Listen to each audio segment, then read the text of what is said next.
we have reached this stage. The program has been opened by the secretary at the reception. Some wrong password were entered and therefore the program could not be logged in. She puts correct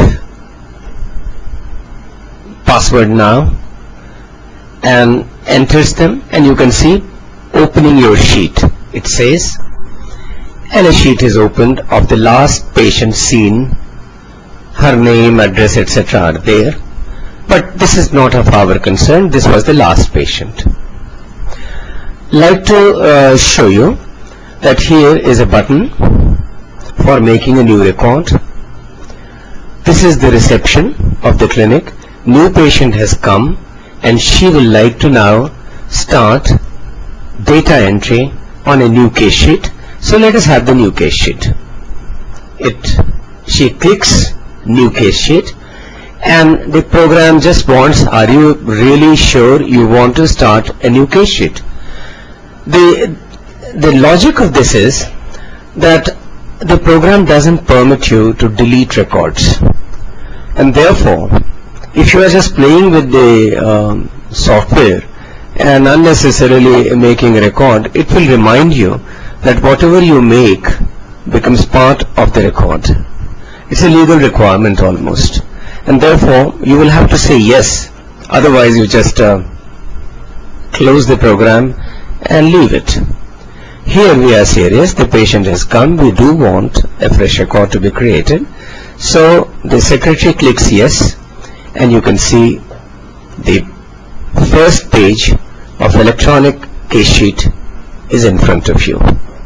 I will take you on this side. The face sheet is labeled here and identified by card. In olden days, it used to be the card on which these details were written. So that language continues. This is the face sheet depicted as card. The second page will be the history page 1, then history page 2, history page 3, then the examination, and the other parts that are important in rheumatology, and we shall go through that in a minute. I'd like to explain now that this opening page of face sheet is open. This page actually belongs to the secretary at the reception. Most of the information that is to be entered here is to be done at reception by the secretary with the help of patient, because as you can see in this area, it's all demographic information. Most of it is a permanent information. Some of it may change. Of course, all of it is editable. You can change. Patients have changed names also in my practice, so even the names got changed. But otherwise, in most of the cases, this is fixed data. Let us start. I would like to tell you one important thing before we start, and that is the CR number. The moment new button has been clicked, a new face sheet has been created, the program has automatically generated a central registration number, or CR number 1323. This number then becomes permanent file number of that patient.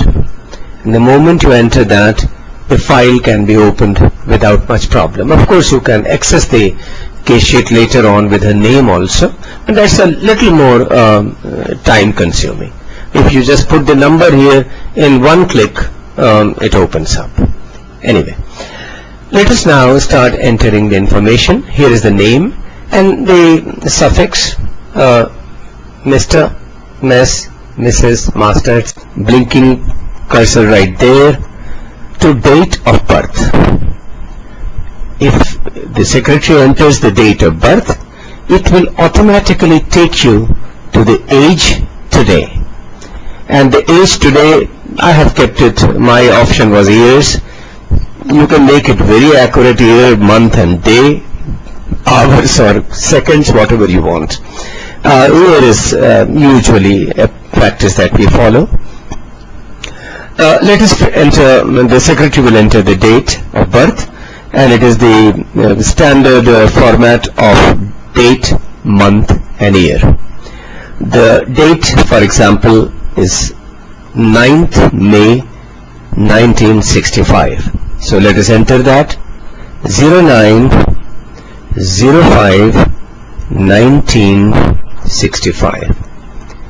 Once that is done, with a tab you can see the cursor has moved to the next field, that is updatable age, date in years.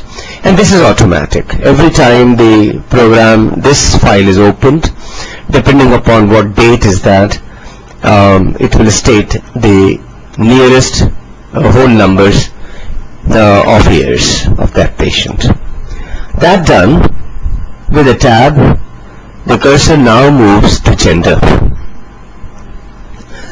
Gender, you can write F for female, M for male, but you can see the acceptable, internationally acceptable gender notations.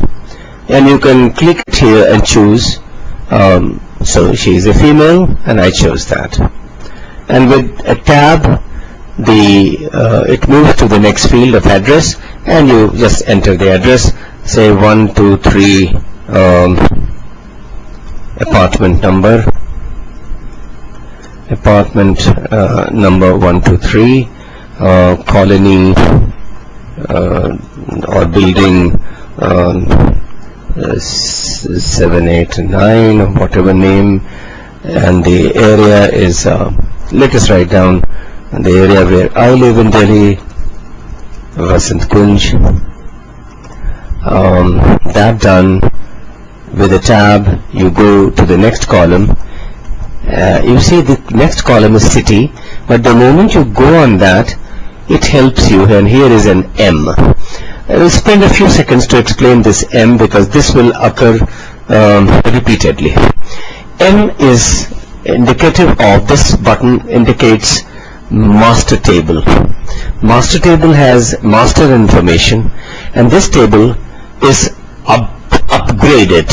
You can keep on entering fresh information as and when you have to, and it will store that information forever for future use. For example, city. Your first patient comes from Delhi, the next one comes from Agra, the other one comes from Asansol, the next one comes from Guwahati, so on and so forth. So the number of cities from where the patients are coming will keep on increasing. If you click this button here, master table button, you will be allowed to enter these names, and then they will be recorded there, and they will be saved for any future reference. That makes it simpler, because then you don't have to retype the name of the cities repeatedly. It saves time. For example, let us take the example of this patient. She comes from Delhi. Let us see what happens. I write New Delhi, because that's the area she comes from, and I write new, N, single letter N, and the computer is trying to prompt me, do you mean New Delhi? Most of your patients are coming from New Delhi. And I say, yes, right, I do want New Delhi. But on the other hand, it could be some other city, and here is a drop-down list that can always help you which city you want to choose. Or you can even write the name of a city, and then if you want to make that city permanent in your list of cities, you can go in the master chart, master table,